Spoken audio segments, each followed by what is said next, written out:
What's up YouTube? I'm back here to talk about another shoe, a lifestyle shoe today, and that shoe is actually a pretty cool shoe. It's the Nike Crater Impact.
So Nike have been doing some amazing things from a sustainability perspective. This shoe, the Crater Impact, is a really good example of how they are converting trash into awesome shoes. This is not the first time they have done that. I know there have been many other shoes as part of their line that they have done this with. Think things like the Space Hippie and also the Cosmic Unity. But this is their latest addition to their sustainable shoe segment. What's really cool about this shoe is that it's not only made with recycled materials. I mean, that is a great first step.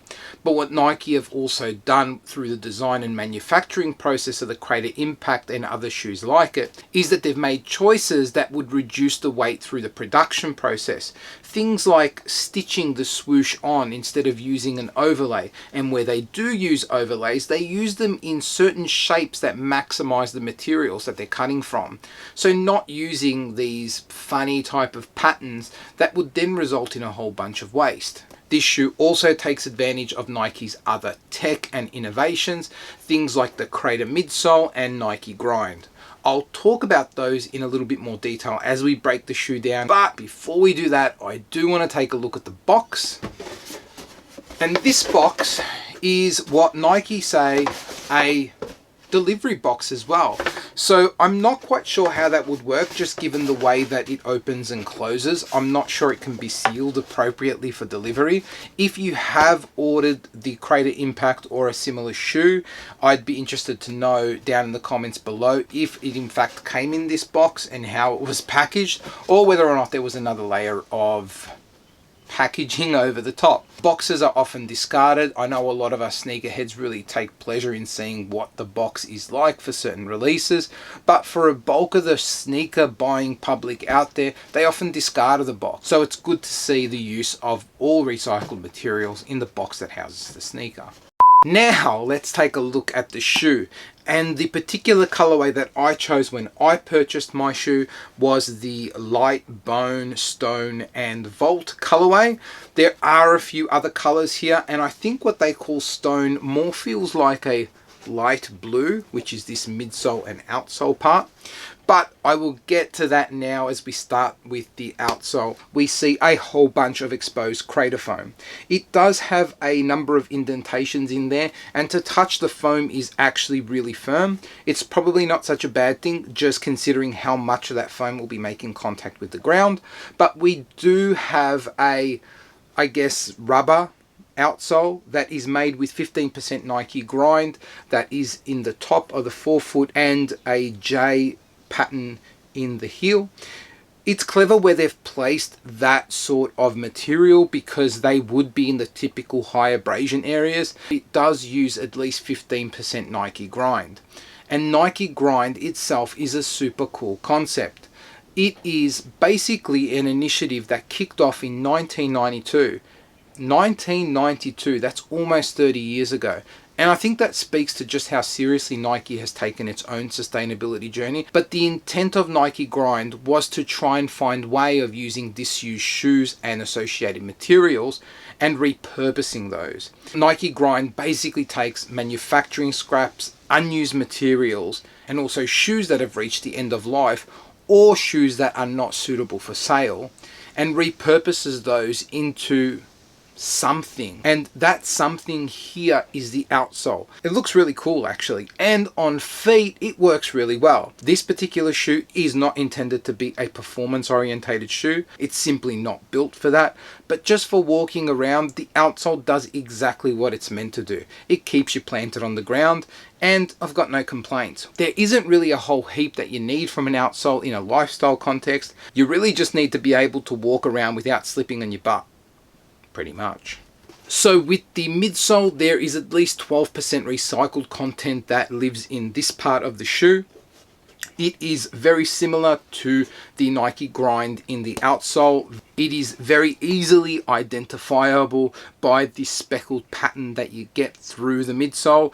Every shoe that I've seen with a Crater midsole looks exactly the same. It might not be shaped exactly the same, where this has a bit more of an exaggerated heel and forefoot area. They will always look the same. They tend to have this same pattern running through them, whether it be a Converse shoe, because Converse is owned by Nike now, or the Space Hippie or another similar shoe. The way I would characterize this midsole is that it's firm. It's not a soft, squishy type of foam. It is a firm type of midsole. It's not the most comfortable midsole that there is. It is fine for lifestyle wear. I've already said I wouldn't be doing any performance orientated activity in it anyway, but just be aware that if you are purchasing this shoe because you think you're going to get this soft and squishy feeling, you really won't. It is firm. Into the upper, and what we've got is predominantly two materials. We have got a mesh in the toe box area and around the back of the heel area. In the midfoot, we have got two panels of suede like material, and then we've got some overlays that run through the midfoot down to the end of the toe on the lateral side of the shoe.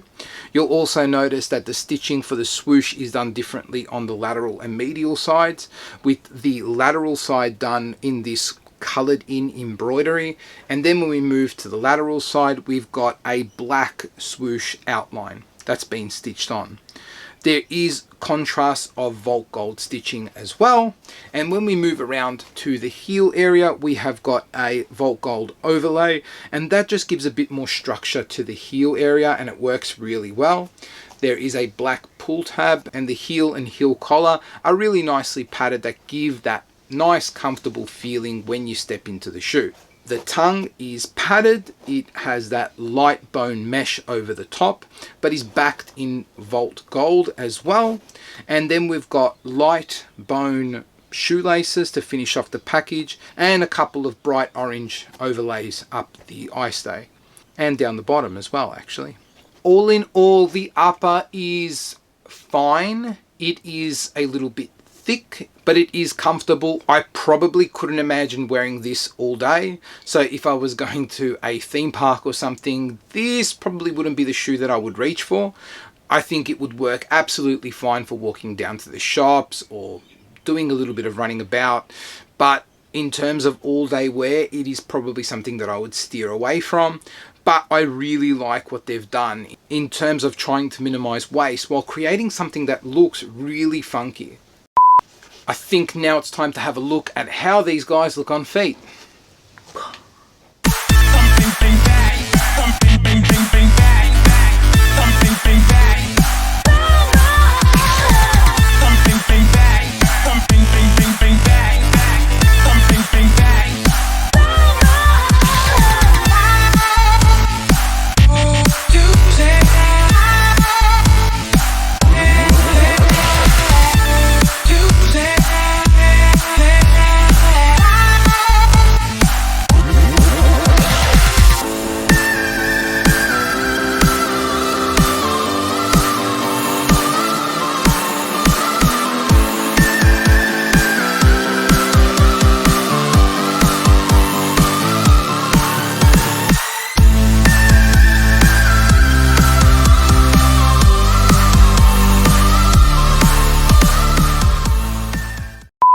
there you have it, guys. That's my thoughts on the Nike Crater Impact.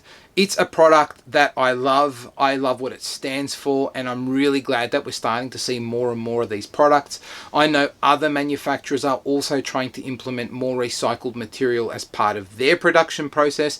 It does feel like Nike is a bit ahead of the game though. They are really taking chances with creating different types of shoes, and while I think that there are some limitations to the shoe, it doesn't have that all-day comfort, but it's comfortable enough to get a lot of tasks done. It looks super funky to boot. I don't think you can go wrong. It's really well priced. I'd be interested to know if you've picked up a pair and what you think about them. Let me know in the comments below. But until the next video, laters.